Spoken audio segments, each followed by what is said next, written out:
Sir, ಈಗ Bidadi township ವಿಚಾರಕ್ಕೆ ಸಂಬಂಧಪಟ್ಟಂತೆ ವಿರೋಧದ ನಡುವೆ ಅಧಿಸೂಚನೆಯನ್ನು ಹೊರಡಿಸಿದೆ. ಯಾಕೆ, ಯಾರ ಹಿತಾಸಕ್ತಿಗೋಸ್ಕರ ಇದು?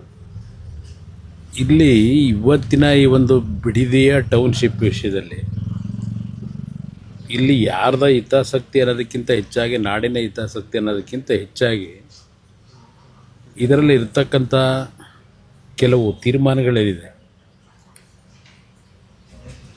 ಲ್ಯಾಂಡ್ ಗ್ರ್ಯಾಬರ್ಸ್ಗೆ ಮತ್ತು ರಿಯಲ್ ಎಸ್ಟೇಟ್ ಬಿಸ್ನೆಸ್ ಮಾಡ್ತಕ್ಕಂಥ ವ್ಯಕ್ತಿಗಳಿಗೆ ಮಾಡ್ತಾ ಇರ್ತಕ್ಕಂಥ ಕಾರ್ಯಕ್ರಮ. ಅವರು ಕ್ಯಾಬಿನೆಟ್ ನೋಟ್ ಇಟ್ಟಿರ್ತಕ್ಕಂಥದ್ದನ್ನೇ ನಾನು ಬಹುಶಃ 17ನೇ ತಾರೀಕು ನಿಮಗೆ ಸುದೀರ್ಘವಾಗಿ ಎಲ್ಲ ವಿಷಯಗಳನ್ನ ಪ್ರಸ್ತಾಪ ಮಾಡ್ತೀನಿ. ಇಲ್ಲಿ ಬೆಂಗಳೂರು ನಗರದ ಅಭಿವೃದ್ಧಿ ಇವತ್ತು ಯಾವ ಪರಿಸ್ಥಿತಿ ಇದೆ ನೀವೇ ನೋಡ್ತಾ ಇದ್ದೀರಿ. ಬೆಂಗಳೂರಿನ ಅಭಿವೃದ್ಧಿಗೆ ಕಳೆದ 3 ವರ್ಷದಲ್ಲಿ ಈ ಸರ್ಕಾರ ಯಾವುದೇ ರೀತಿಯ ಒಂದು ಸ್ಪಷ್ಟವಾದಂಥ ದಿಕ್ಕಿನಲ್ಲಿ ಬೆಂಗಳೂರಿನ ಸಮಸ್ಯೆಗಳನ್ನು ಪರಿಹರಿಸ್ತಕ್ಕಂಥ ನಿಟ್ಟಿನಲ್ಲಿ ಇವತ್ತು ಕಾರ್ಯಕ್ರಮ ಇಲ್ಲಿ ಏನೂ ನೋಡಲಿಲ್ಲ. ಇವಾಗ ಬೆಂಗಳೂರಿನ ಒತ್ತಡವನ್ನು ಸರಿಪಡಿಸಬೇಕು ಅಂತ ಹೇಳಿ ಬಿಡದಿ ಹತ್ರ ಮಾಡ್ತಾಯಿದ್ದೀವಿ ಅಂತ ಮುಖ್ಯಮಂತ್ರಿಗಳು ಹೇಳ್ತಾರೆ. ಅದರ ಜೊತೆಗೆ ಕುಮಾರಸ್ವಾಮಿಯವರ ಕೋಸೆ ಇದು. ಆದರೆ ಇದು ನನ್ನ ಒಂದು ಈಗ ಅದನ್ನು ಕೈಗೆತ್ಕೊಂಡು ಮುಂದುವರಿಸಿದ್ದೇವೆ ಅಂತಕ್ಕಂಥದ್ದೇನು ಹೇಳ್ತಾರೆ. 2006ರಲ್ಲಿ 2026ರಲ್ಲಿ ಈ 20 ವರ್ಷದಲ್ಲಿ ಏನೇನು ಡೆವಲಪ್ಮೆಂಟ್ ಆಗಿದೆ ಇದೆಲ್ಲ ಯೋಚನೆ ಮಾಡಬೇಕಲ್ವೇ. ಅದರ ಜೊತೆಗೆ ಮುಖ್ಯಮಂತ್ರಿಗಳು ಹೇಳ್ತಾರೆ ನಾನು ಮಾಡೇ ಸಿದ್ಧ ಅಂತ ಹೇಳ್ತಾರೆ. ಈಗ ಅಲ್ಲಿ ರೈತರ ಪರಿಸ್ಥಿತಿ ಏನಿದೆ, ನಾವು ಯಾವುದೇ ಒಂದು ಯೋಜನೆ ಮಾಡಬೇಕಾದ್ರೆ ರೈತರ ಬದುಕನ್ನು ನೋಡಬೇಕು, ರಾಜ್ಯದ ಅಭಿವೃದ್ಧಿಯನ್ನು ನೋಡಬೇಕು. ಇವತ್ತು ನಾವು ರಾಜ್ಯದ ಅಭಿವೃದ್ಧಿಗೆ ಹಲವಾರು ಸರ್ಕಾರಗಳು ಭೂಸ್ವಾಧೀನ ಪ್ರಕ್ರಿಯೆ ಮಾಡಿರ್ತಕ್ಕಂಥದ್ದು ನೋಡಿದ್ದೇವೆ. ಬೆಂಗಳೂರು ನಗರ ಸುತ್ತಮುತ್ತ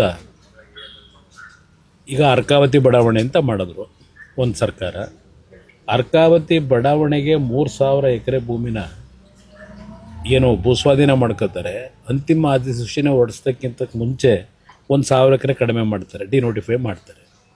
ನಂತರ ಬಂದಂಥ ಸರ್ಕಾರಗಳು ಅಲ್ಲೇನು ಅರ್ಜಿ ಹಾಕೊಂಡ್ರು ಮನೆ ಬೇಕು ಅಂತೇಳಿ, ಅವ್ರಿಗೆ ಕೊಡೋದಕ್ಕಿಂತ ಹೆಚ್ಚಾಗಿ ಮಧ್ಯವರ್ತಿಗಳಿಗೆ ಯಾವ ಲ್ಯಾಂಡ್ ಡೆವಲಪರ್ಗಳು GPA ಮಾಡ್ಕೊಂಡ್ರು ಅವರುಗಳಿಗೆ ಎಲ್ಲ ರೀತಿಯಲ್ಲಿ ಅರ್ಕಾವತಿ ಬಡಾವಣೆಯ ಭೂಮಿಗಳನ್ನು NOC ಕೊಟ್ಟು ಡಿನೋಟಿಫಿಕೇಷನ್ ಮಾಡಿ ಏನೇನು ನಡೀತು ಇದೆಲ್ಲ ನಮ್ಮ ಕಣ್ಣು ಮುಂದೆ ಇದೆ.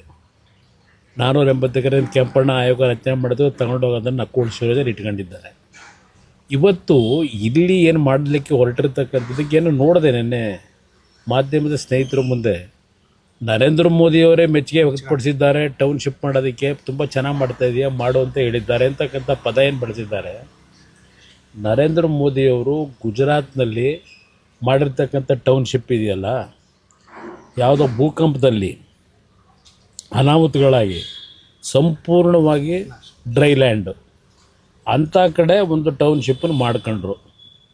ಅದು ಮಾಡ್ಕೊಂಡು ಅದರ ಜೊತೆಗೆ ಅವರು ಹೆಚ್ಚಿನ ಆಸಕ್ತಿ ವಹಿಸಿ ಕೇಂದ್ರದ ಪ್ರಧಾನಮಂತ್ರಿಗಳಾದ ಮೇಲೂ ಆ ಒಂದು ಟೌನ್ಶಿಪ್ಗಳಿಗೆ ಎಲ್ಲರೂ ಬರ್ತಕ್ಕಂಥ ರೀತಿಯಲ್ಲಿ ಅವ್ರದ್ದೇ ಆದಂಥ ಕಾರ್ಯಕ್ರಮ ಹಾಕಿ ಅಲ್ಲಿ ಡೆವಲಪ್ಮೆಂಟ್ ನಡೀತಾ ಇದೆ. ಒಂದು ಡೊಲೇರಾ ಅಂತ ಹೇಳಿ ಒಂದು ಭಾಗದಲ್ಲಿ ಅದರಲ್ಲಿ ಏನು ಬೆಳೀಲಿಕ್ಕೆ ಸಾಧ್ಯ ಇಲ್ಲದೆ ಇಲ್ಲ ಅಂಥ ಭಾಗದಲ್ಲಿ ಟೌನ್ಶಿಪ್ ಮಾಡಿದ್ದಾರೆ, ಗಿಫ್ಟ್ ಸಿಟಿ ಮಾಡಿದ್ದಾರೆ, ಎಲ್ಲ ಇದೆ, ಒಪ್ಕೋತೀನಿ.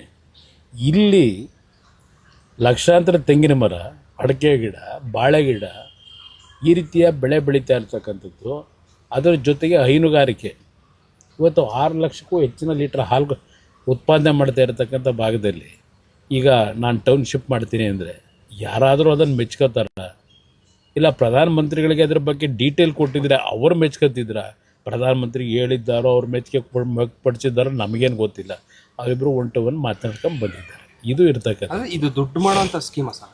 ಇದರಲ್ಲಿ ಸಂಶಯನೇ ಇಲ್ಲ. ಅವರೇ ಹೇಳಿದ್ದಾರೆ ಇದರಿಂದ ನಮಗೆ ಸುಮಾರು 15ರಿಂದ 20 ಸಾವಿರ ಕೋಟಿ ಲಾಭ ಬರುತ್ತೆ ಅಂತ ಹೇಳ್ತಾರೆ. ಇಲ್ಲಿ ಯಾವುದಾದ್ರೂ ಒಂದು ಯೋಜನೆ ಲಾಭಕ್ಕೆ ಮಾಡೋದಲ್ಲ ಸರ್ಕಾರ ಮಾಡ್ತಕ್ಕಂಥದ್ದು. ಅದರಿಂದ ಜನರಿಗೆ ಎಷ್ಟರ ಮಟ್ಟಿಗೆ ಅದು ಉಪಯೋಗ ಆಗ್ತದೆ, ಅದು ಮುಂದಿನ ರಾಜ್ಯದ ಅಭಿವೃದ್ಧಿಗೆ ಯಾವ ರೀತಿ ಉಪಯೋಗ ಆಗ್ತದೆ ಅದು ಮುಖ್ಯ. ಇಲ್ಲಿ ಯಾವುದೋ ಒಂದು ಲಾಭ ಮಾಡಲಿಕ್ಕೆ ರೈತರ ಭೂಮಿನ ಇವತ್ತು ಒಕ್ಕಲೆಬ್ಬಿಸಿ ಅದರಲ್ಲಿ ಏನೇನು ಕಂಡೀಷನ್ಗಳಿದೆ. ಈಗ ಯಾವೊಂದು ಲೋನ್ ತಗೊಂಡಿದ್ದಾರೆ ಇವತ್ತು ಹುಡ್ಕೋ ಬ್ಯಾಂಕಿಂದ. ಅಲ್ಲಿ ಆ ಹಲವಾರು ಕಂಡೀಷನ್ಗಳಿದೆ, ಅದೆಲ್ಲ ನಿಂತ್ಕೊಂಡು ನಾನು ಹೇಳಲಿಕ್ಕಾಗಲ್ಲ.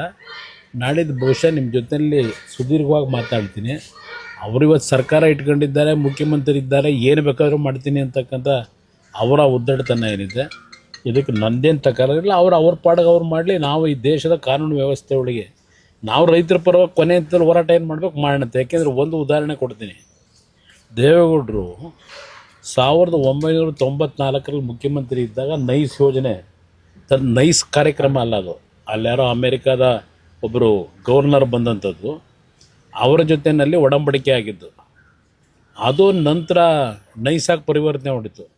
ನೈಸಾಗಿ ರೈತರನ್ನ ಬೀದಿಗೆ ತಂದು ನಿಲ್ಲಿಸ್ತಕ್ಕಂಥ ಕಾರ್ಯಕ್ರಮ ಪ್ರಾರಂಭ ಆಗೋಯ್ತಲ್ಲಿ. ಅಂದರೆ ದೇವೇಗೌಡರು ಪ್ರಧಾನಮಂತ್ರಿಗಳಿಗೆ ದೆಹಲಿಗೆ ಹೋದ ಮೇಲೆ ಮುಂದೆ ಬಂದಂಥ ಸರ್ಕಾರಗಳು ಆ ಒಂದು ಕಂಪ್ನಿಗೆ ಪಾಲಿಷ್ ಮಾಡ್ಕೊಂಬಂದರು. ಅವ್ರು ಹೇಳಿದ್ದಕ್ಕೆಲ್ಲ ಸೃಜು ಹಾಕೊಂಬಂದ್ರು ಹೆಬ್ಬೆಟ್ಟು ಹೊತ್ಕೊಂಡು.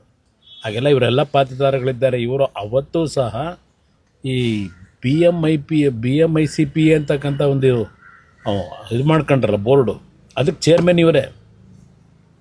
ಈಗ ಗ್ರೇಟರ್ ಬೆಂಗಳೂರಿಗೂ ಇವರೇ ಹಿಂದ್ಗಡೆ ನಿಂತಿದ್ದಾರೆ. ಈಗ ಆ BICP ಇದೆಯಲ್ಲ, 1 ಲಕ್ಷಕ್ಕೂ ಹೆಚ್ಚಿನ ಎಕರೆ ಅವತ್ತು ಅಕ್ವೈರ್ ಮಾಡಿ ಅದರ ಚೇರ್ಮನ್ ಆಗಿ ಇದು ಎಲ್ಲಿಗೆ ಬಂತು ಇವತ್ತದು? ಇವತ್ತು ಅವರ ಹಿಂದೆನೇ ಓಡಾಡ್ತಾ ಇದೆ ಅದು. ಬೆಂಗಳೂರು ಸುತ್ತಮುತ್ತ ಎಷ್ಟು ಭೂಮಿ ಇವತ್ತು ಇವರ ಸ್ವಾಧೀನಕ್ಕೆ ತೆಗೆದುಕೊಂಡಿದ್ದಾರೆ. ಇವರ ಒಂದು ಸುತ್ತಮುತ್ತ ಇರತಕ್ಕಂಥವ್ರು ಅವರು ಏನೇನು ಮಾಡ್ಕೊಂಡಿದ್ದಾರೆ ಅಲ್ಲಿ ಇದ್ರ ಹತ್ರ ನೋಡ್ತಾ ಇಲ್ವಾ? ಟೋಲ್ ಹತ್ರ, ಹೊಸಕೆರೆಯಲ್ಲಿ ಟೋಲ್ ಹತ್ರ ಬಿಲ್ಡಿಂಗ್ಗಳು ಬರ್ತಾ ಇದ್ದಾವಲ್ಲ, ಏನೋ ಅದು ಆ್ಯಕ್ಚುಲಿ ಬಡವರಿಗೆ ಕೊಡೋಕೆ ಮಾಡಿರೋ ಕಾರ್ಯಕ್ರಮ, ದುಡ್ಡು ಹೊಡೆಯೋ ಕಾರ್ಯಕ್ರಮ ಅಲ್ವಾ ಅದು? ಸೇಮ್ ಇದೇ ಈ ಕಾರ್ಯಕ್ರಮವು ಅದೇ ರೀತಿಯ ದುಡ್ಡು ಹೊಡೆಯೋ ಕಾರ್ಯಕ್ರಮ. ರಾಜಕೀಯ ಮಾಡ್ತಾ ಇದ್ದಾರೆ ಕುಮಾರಸ್ವಾಮಿ. ನಾನು ಯಾಕೆ ಇದರಿಂದ ರಾಜಕೀಯದಲ್ಲಿ ಏನು ಸಿಗುತ್ತೆ ನನಗೆ? ಇದು ನಾನು ಭಾಳ ಸ್ಪಷ್ಟವಾಗಿ ಹೇಳ್ತೆ. ಆಗಿದ್ದರೆ 2006ರಲ್ಲಿ ನಾನು 5 ಟೌನ್ಶಿಪ್ಪನ್ನು ಬೆಂಗಳೂರಿನ ಒಂದು ಒತ್ತಡಕ್ಕೆ ಸ್ಟಾಪ್ ಆಗಿ ಮಾಡಬೇಕು ಅಂತ ಹೊರಟನಲ್ಲ, ಅವತ್ತು ಏನು ಮಾಡಿದ್ರು ಇವರು? ಸ್ವಲ್ಪ ಜನಗಳ ಮುಂದಿಡಿ. 5 ಟೌನ್ಶಿಪ್ ಮಾಡಲಿಕ್ಕೆ ಹೊರಟಾಗ ಇದೇ HK ಪಾಟೀಲರು ಈಗಿನ ಕಾನೂನು ಈಗಿಲ್ಲ ಪಾಪ ಮಂತ್ರಿಗಿರಿನ ತೆಗೆದುಬಿಟ್ಟವ್ರೆ. ಅವರ ಅಧ್ಯಕ್ಷತೆಯಲ್ಲಿ ಒಂದು ಕಮಿಟಿ ಮಾಡಿ 5 ಭಾಗದಲ್ಲಿ ಕುಮಾರಸ್ವಾಮಿಯವರು ಮಾಡಲಿಕ್ಕೆ ಹೊರಟಿರೋದು ದುಡ್ಡು ಹೊಡೆಯೋ ಕಾರ್ಯಕ್ರಮ, ರೈತರನ್ನ ಒಕ್ಕಲೆಬ್ಸೋ ಕಾರ್ಯಕ್ರಮ ಅಂತೇಳಿ ಮಾಡಿದ್ರಲ್ಲ, ಅದು ರಾಜಕೀಯ ಅಲ್ವಾ? ಅದು ನಾನು ಏನೊಂದು ದೊಡ್ಡ ಇದನ್ನೇ ಬಿಟ್ರಲ್ಲ ಪಬ್ಲಿಸಿಟಿ, ಅದು ಯಾತಕ್ಕೆ ಮಾಡಿದ್ರು? ಅವತ್ತು ನಾನು ಮಾಡ್ಲಿಕ್ಕೆ ಹೋದಾಗ ಯಾಕೆ ವಿರೋಧ ಮಾಡಿದ್ರಿ?